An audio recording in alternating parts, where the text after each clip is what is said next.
when music moves around the world, we do lose the understanding of what it means in specific places. Because if it becomes a commodity, as you were saying earlier, it's a musical sound. It doesn't have a history. Where when you talk to people, you understand that of that music in that specific place.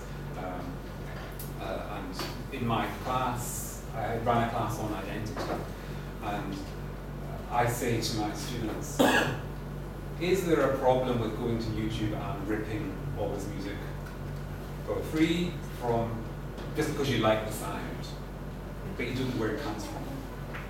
But it's a cool sound, so I'll just rip it and take it. And I say, is there a problem with that? Taking that music and using it in this way? And they just say no. Because they're all kind of Western music students, and they're constantly looking for new ideas, and that's how they work.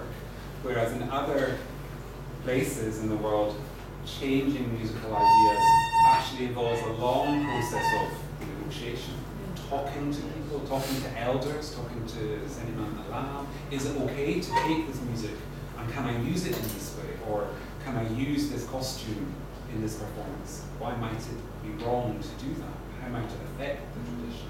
So again, the context, the place of the music making is really important, and understanding why individuals and groups use music in specific ways in certain places is what we as scholars try to focus on. Sorry, that's really wrong. I try to summarize it. Yes. Jadi terkait dengan pertanyaan tadi, bahwa jika misalnya kita ambil contoh Rapai, Rapai memainkan musik tradisional Aceh. Jadi orang harus melihat itu, kita akan melihat itu sangat erat hubungannya dengan tempat di mana musik itu dimainkan. Jadi tempat itu terkait dengan bagaimana musik itu dimainkan, lagu apa yang dimainkan. Jadi misalnya tadi contoh mengambil Rapai kemudian masuk ke dalam band dan memainkan musik yang lain, itu sesuatu yang berbeda karena dia itu menjadi alat saja. Seperti tadi disebutkan, dia menjadi alat saja. Tapi pada saat dia di tempatnya, di Aceh misalnya, dimainkan, itu menjadi sebuah tradisi. Nah, Jonathan juga menyebutkan bagaimana contoh jika Rapai itu kemudian dibawa ke Melbourne, ke luar negeri, dan kemudian jadi Rapai itu hanya murni sebagai alat bagi student atau murid-murid Jonathan di sana, karena hanya menjadi instrumen musik yang bisa dipakai untuk memainkan musik apapun. Nah, ini adalah salah satu bentuk contoh cultural flow, jadi aliran budaya, globalisasi yang jadi memang pada saat itu terjadi alat musik, jadi musik itu jadi kalau diskonekkan dengan tempat asalnya, dia hanya menjadi murni alat tanpa background historinya lagi. Nah, seperti itu kira-kira summary-nya panjang tadi. Sebelum bos. Saya coba tambahin boleh? Oh ya, Wali silakan. Ini yang lebih paham musik ya, Sebenarnya terkait dengan pertanyaan Zia tadi kan, cara melestarikan budaya itu ada dua cara. Kita lakukan dengan cara seperti yang kita ketahui dari sejarahnya, atau kita perbaharui dengan dikombinasikan dengan yang terkini lah dari perkembangan musik sekarang. Termasuk misalnya tadi seperti Rapai masuk dalam band, saya kira juga nggak salah. Cuman yang jadi masalah satu sisi juga ada dibilang bahwa itu kan tergantung kitanya, apakah kita mau merepresentasikan tradisi di situ atau kita mau merepresentasikan just performance, sekedar pertunjukan. Tapi kebanyakan yang mengklaim dirinya merepresentasikan tradisi, tapi sebenarnya tidak merepresentasikan tradisi. Justru mengkerdilkan nilai-nilai tradisi itu dalam sekedar tempel doang di musik-musik pop misalnya. Itu yang saya kira Jaduk Berianto itu lama dia berproses sampai dia temukan bagaimana namanya kelompok dulu itu Dwi Warna ya, White Nika. Nah, itu awal-awalnya itu masih tempelan, tapi setelah puluhan tahun baru mulai terasa bahwa dia memang berusaha merepresentasikan tradisi dari berbagai macam sumber suara. Itu satu. Yang kedua masalah definisi musik ya. Di Aceh, saya kira ya, saya juga di Australia sering diskusi sama supervisor saya bahwa saya kurang setuju kita di bagian Asia ini nggak tepat kita pakai istilah musik, teater ataupun tari gitu, karena memang ada persoalan yang berbeda di sini. Artinya kalau kita misalnya tari saja, apakah saman itu tarian atau musik? Atau bisa jadi seni rupa gitu. Ya karena semuanya kolaboratif gitu. Unsur sastra di situ, unsur tari di situ, unsur musikalnya juga ada, bakal unsur rupa dari pakaiannya. Nah, kalau kita tari di dunia barat misalnya balet, itu pelajari balet itu perlu tahunan bahkan bulan. Masa iya sih belajar sampai 3 tahun? Nah, itu kan kalau kita tempatkan seperti itu jadi menyederhanakan. Tapi yang punya nilai dari itu di mananya, bukan di konteks gerakan tarinya, tapi mungkin di nilai konteks adatnya atau konteks budayanya. Jadi saya sendiri memang sebenarnya kurang setuju pakai istilah itu. Makanya saya sekarang ini ada tawaran mau buat ensiklopedia kebudayaan Aceh, Pak, di Dinas Pariwisata. Teman-teman dari sana bilang buat Pak Ali kan gampang nih, untuk kesenian tinggal klasifikasi aja, musik, tari, rupa. Wah, mentok saya nanti. Saya harus paksa bahwa ini masuk musik, ini harus masuk seni, ini harus dipaksa. Makanya saya tawarkan istilah baru misalnya tradisi berkesenian di Aceh. Jadi di situ kita bisa lebih komprehensif membahas bahwa dia tidak hanya dibicarakan dari sisi musikalnya, tapi dari sisi adatnya juga. Misalnya seperti itu. Harus kuat, nggak kosong.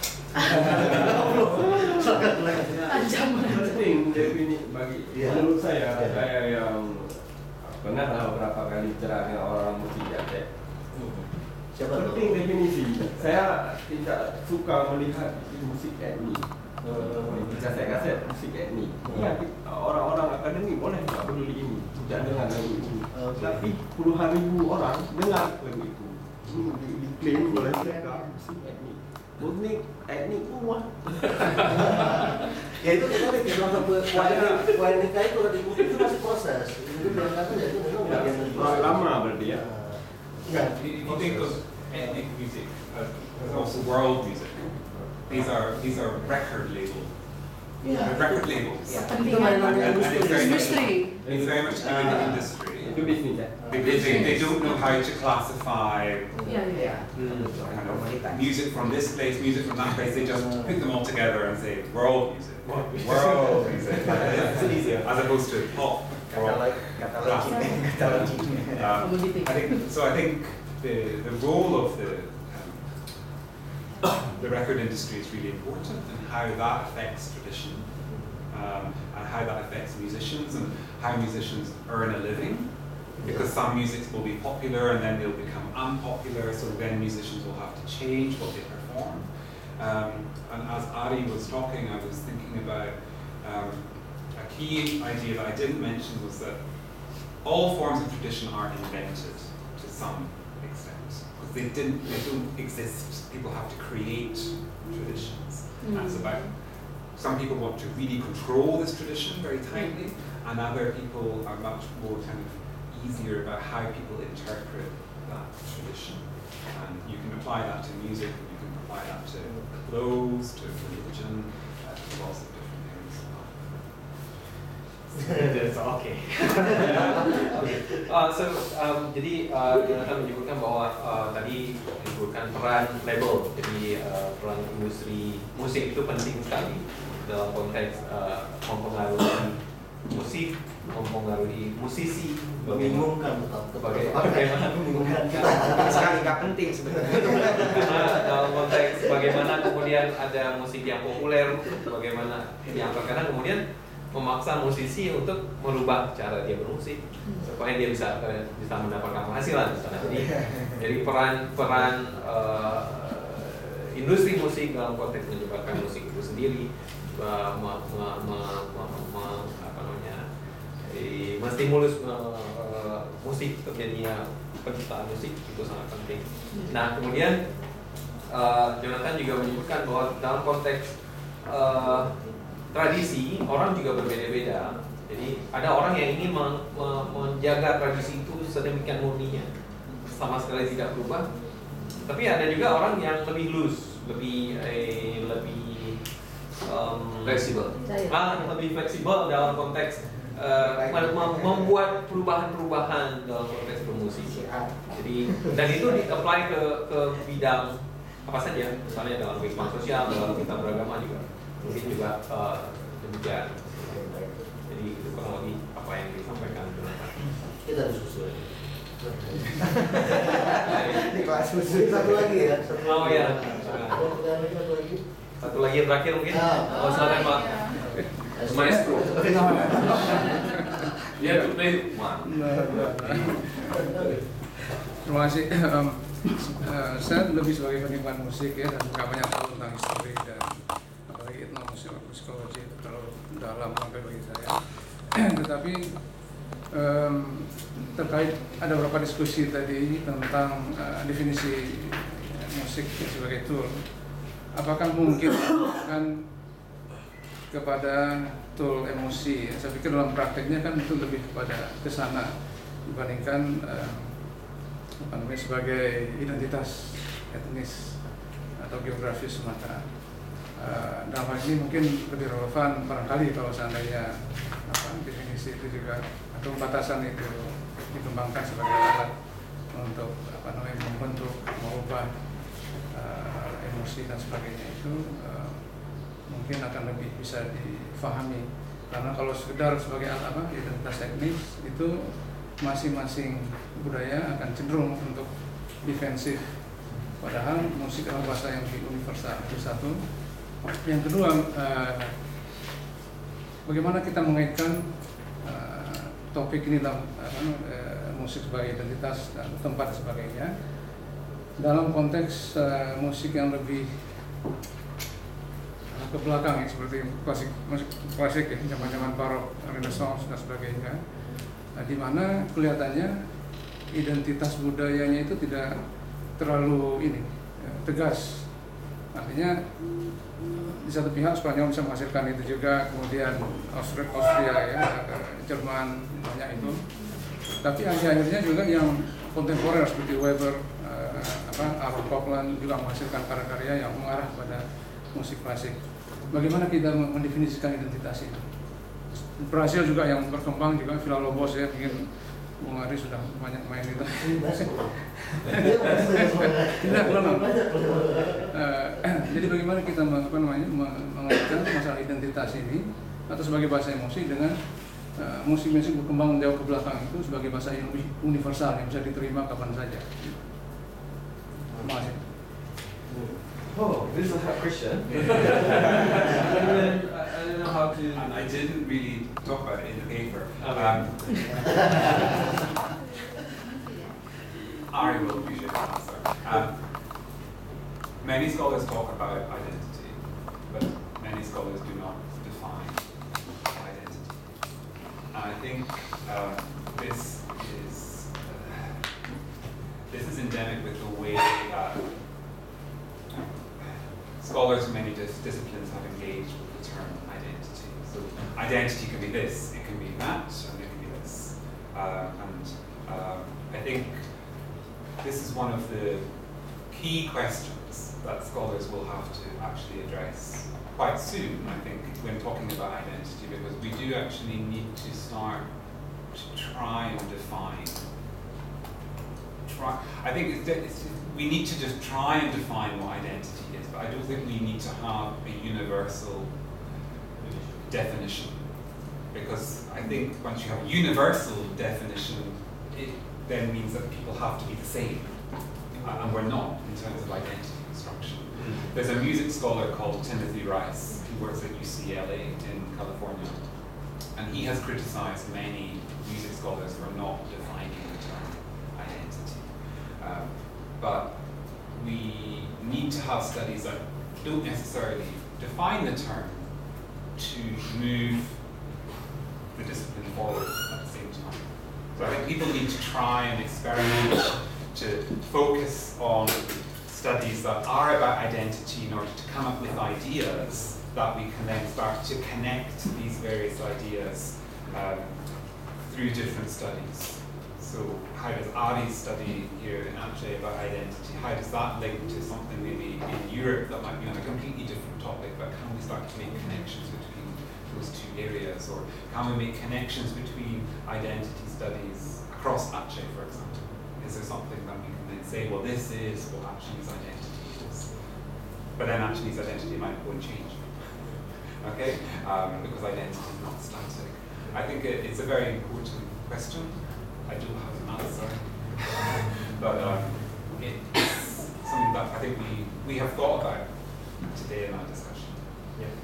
Jadi banyak scholar berbicara tentang identitas, tapi sebenarnya sejauh ini tidak ada definisi yang universal apa itu identity itu sendiri. Jadi Jonathan membicarakan bahwa mungkin penting bagi segera memiliki at least definition, jadi mencoba untuk mendefinisikan apa identitas itu. Tapi memang sulit karena pertama dengan membuat definisi universal akan identitas, maka semua orang dianggap sama, padahal identitas itu sendiri tidak pernah sama. Nah, jadi tapi memang penting dalam konteks untuk muncul pemikiran-pemikiran baru untuk mencoba mendefinisikan itu sehingga bidang ilmu ini bisa lebih bergerak maju dalam konteks mencoba mendefinisikan apa itu identitas. Ya, tapi yang dimaksudkan Pak Alves juga ya. Saya kira pertanyaan pertama dan kedua terkait ya.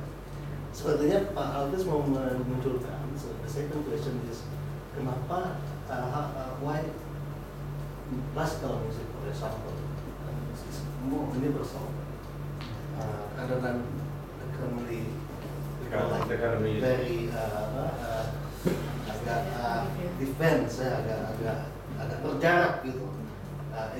Jadi musik itu tidak menjadi tool untuk emosi. Jadi orang Batak, orang Aceh itu menjadikan musik itu seperti tidak berguna untuk tool untuk emosi. Beda dengan misalnya musik klasik gitu, konsep musik klasik seperti Brouwer yang diubah atau siapa itu bisa memberdayakan itu dengan cara yang sama dan semua orang bisa nikmati, kan? Tidak ada batas gitu. Nah, itu di mana permasalahannya itu? Music as a emotional tool. So yeah, he gave an example of classical music and how listen or whole kind of music is not really connected to people's emotions. Kayaknya harus ada contohnya terutama. Iya. Harus ada contohnya. But that's another seminar. Music and emotions. It's already 2 hours from 1 hour. Alright, jadi But I come back. Kita sudah tadi diskusi yang menarik sekali, berbagai pertanyaan sudah diajukan. Saya pikir hari ini forum yang luar biasa dan audiens juga hadir dan berpartisipasi dengan aktif. Mungkin sekali lagi kita ucapkan terima kasih kepada Dr. Jonathan Macintosh dan sebelum tutup ya kita rela makan siang juga. Oke. Mungkin minta Mbak Ani sama Ibu. Ya, jadi ini ceritanya sedikit nih. Jadi selama ini Pak Ibu sama Mbak Anya ya, Ani. Udah ke beberapa daerah di Aceh dan sedang semacam menggali potensi anak-anak terutama ya untuk sadar bencana melalui lagu. Seperti itulah kira-kira ya. Jelaskan sendiri nanti kalau betul ya. Jadi sementara mungkin kita nikmatilah 1 atau 2 lagu hasil dari Maluku dulu. Maluku dulu. Oke, silakan. Jadi ya baik, selamat. Setelah itu Bang Alvis. Saya baru mau bilang. Iya, bisa sejarah itu Pak Alvis. Itu musik itu flow kan, berkembang.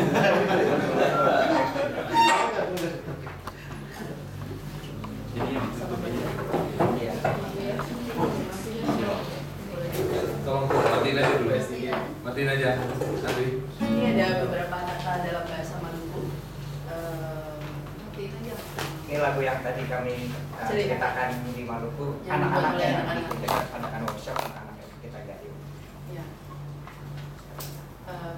beberapa kata apa? Beberapa katanya tatong itu kan kita bagubaya itu saling berbuat baik.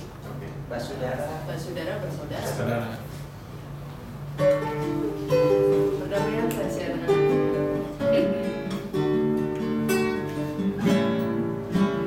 Hari yang indah, hati yang bahagia bersama teman.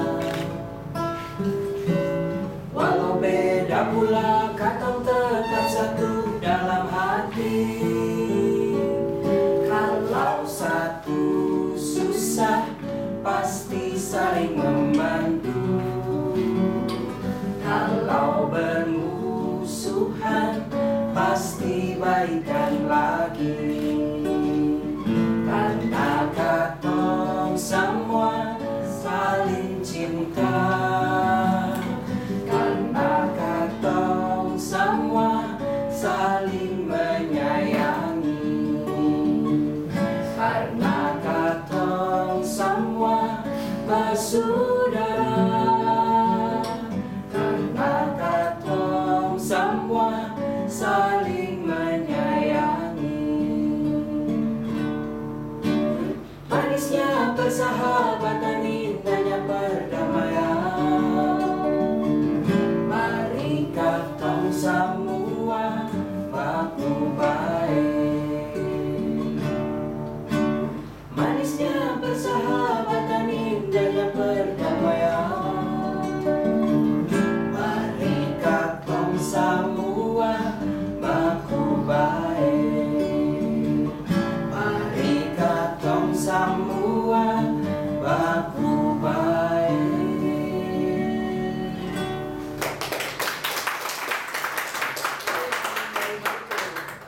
Kalau yang dari Aceh tadi yang diminta, kalau itu yang buat anak-anak memang termasuk lagunya kami hanya harmonisasi saja. Kalau yang di Aceh kami waktu itu ke Aceh Jaya ketemu beberapa orang bunda-bunda PAUD, guru-guru anak-anak itu yang bikin yang kita ajak membuat lagu soal bencana, soal bagaimana sih caranya mengajarkan anak-anak tentang kewaspadaan bencana. Jadi di semua workshop kami sangat jarang mengintervensi musik, mengintervensi lirik karena memang harusnya kita hanya memfasilitasi aja karena nilai lokalnya itu harus tetap terlihat dari warna musik dan lirik. Ini angin, mengingatkan anak-anak kalau ada angin kencang karena beberapa kali tadi ada atau apa ya yang sering apa? Banjir. Gempa. Kalau gempa nggak dibuat karena udah ada yang buat dari LIPI. Banjir mungkin ya. Tapi pakai bahasa Indonesia karena menurut mereka PAUD harus pakai bahasa Indonesia di sana. Ini salah satu contoh aja. Angin aja. Sisanya didengerin hari Minggu aja karena hari Minggu kami bikin konser di Kakupi. Diundang semua. Diundang semua. Tiketnya satu kaos bekas. Per orang. Untuk dibawa ke Pijai. Ya. Karena kita mau buat kegiatan di Pijai.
Bencana dengan gajah. Sana. Jadi kami waktu itu diajak Mas Heru ke Sampo ini konservasi respon unit. Jadi kami kira itu penangkaran gajah, tapi ternyata itu melatih gajah untuk mencegah konflik manusia dan gajah.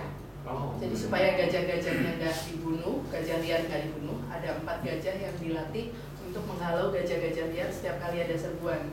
Gitu. Nah, jadi akhirnya ternyata ada banyak hal yang banyak kasus pembunuhan gajah, pembunuhan diracun ataupun ditembak dan lain-lain. Dan ini salah satu cara untuk mencegah bencana dengan gajah. Jadi judulnya hindari serangan gajah.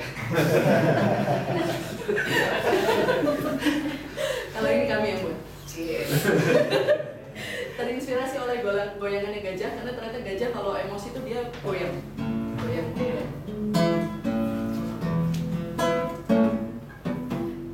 gajah goyang menggeleng, patuh sifat utama, yang liar seperti si geng, patut kita waspada. Amankan jaga hewan peliharaan, simpan panen dalam ruang, hargai jauhi habitat kawasan.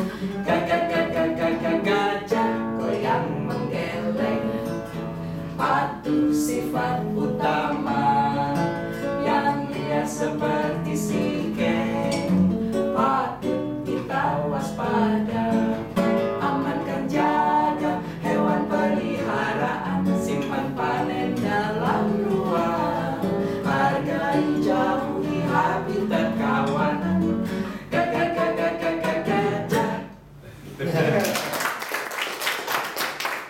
Ini juga pernah dimainkan sama Rapai, Pak. Sudah belajar apa? Kita minta bagus lah. Yang emotion itu gimana? Please, Pak. Saya udah tadi. Ingin tuh ini. Yang paling sudah gampang dia. Ya, please, Pak. Oke. Dokter Abi. Please lah. Dokter Abi kan ada Jadi kita luar biasa hari ini, ada dari kedokteran, dari ekonomi, dari pertanian, dari sosiologi. Kimia. Enggak prepare benar, serius. Apa aja yang ini ada? Secuil aja. Ingin belajar aja ke sini. Secuil aja. Secuil aja. Sebagai perpisahan ya Pak Pul ya. Kan habis ini closing ya. Rela nggak makan? Rela minta makan. Oke. Ayo berarti. Ini penutupan. Alright. Ya, kenapa saya belajar musik klasik ya? Mungkin pertama kecelakaan. Serius, waktu saya pertama belajar gitar ini ya karena apa? Saya ngeband di SMA, terus lulus dari SMA, saya sebenarnya dapat beasiswa apa? Zaman kita saya satu lagi musuh dia sebenarnya. Beasiswa untuk PMDK, PMDK. Nggak ambil jurusan bahasa di UGM, nggak lewat. Saya udah di Jogja. Akhirnya saya bilang mami, ini jangan suruh pulang, malu nih. Ya udah, akhirnya diantar sama tukang becak ke sekolah musik. Nah, disitulah saya lihat pertama kali dosen yang ngajar gitar itu, oh gitar bisa diginiin ya, Om. Di situ mulai saya tertarik. Jadi kecelakaan sebenarnya belajar musik. Nah, saya pikir bukan saya mau jadi orang barat Pak Taib. Cuma saya pikir ada bedanya kalau kita main gitar di sini di Aceh ini biasanya umumnya kan ya kayak bapak main juga kan kan. Tapi kalau Pak Ibu udah luar biasa mainnya. Cuman kadang-kadang pemberdayaan tubuh kita juga nggak maksimal gitu. Artinya kita punya 8 jari ya. Di gitar klasik ini saya lihat kok kita sepertinya lebih menghargai apa yang diberikan Tuhan sama kita. Baik telinga, baik anggota tubuh yang lain. Jadi dari situ apa? Lebih Islami lah kan. Cocok untuk kota Madani. Ya, maksudnya begitu. Jadi nanti kalau kita bicara kok Kuba kan udah komunis lagi kemana-mana. Madani ya. Jadi lagu ini masih dari Leo Brouwer. Saya lupa mentranslate judulnya. Tapi ada 2 lagu sebenarnya dalam satu kelompok yang dinamakan sebagai kumpulan lagu dari 2 tema Kuba. Jadi 2 tema Kuba pengertiannya berarti kemungkinannya ya seperti kita ada itu kan udah seperti temanya Aceh gitu. dibanding karya, seperti itulah kira-kira. Nah ini dari Kuba, bisa jadi dari tarian. Cuman maklum latihan. Mungkin ada kesalahan, mohon dimaafkan banyak sekali.